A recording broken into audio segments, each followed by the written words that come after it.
Profesor Jamaluddin Jompa resmi mendaftarkan diri kembali sebagai calon rektor Universitas Hasanuddin periode 2026 hingga 2030. Ia menjadi pendaftar pertama sejak dibukanya registrasi. Usai mendaftar, Guru Besar Fakultas Ilmu Kelautan dan Perikanan itu menggelar konferensi pers. Ia menilai capaian yang diperoleh Unhas selama kepemimpinannya harus terus dilanjutkan. Saya memutuskan untuk melanjutkan kepemimpinan ini. Capaian Unhas kita bisa akselerasi, kata Profesor JJ. Ia mencontohkan keberhasilan Unhas saat menjadi juara umum PIMNAS ke-37 tahun 2024 dengan 19 medali. Kenapa kita menang PIMNAS? Karena semangatnya paling hebat.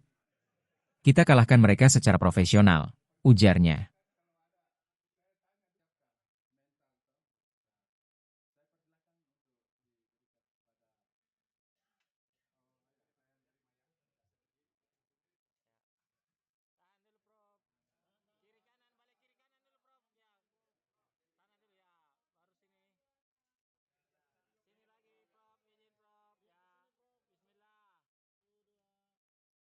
Download Tribun X sekarang, menghadirkan lokal menjadi Indonesia.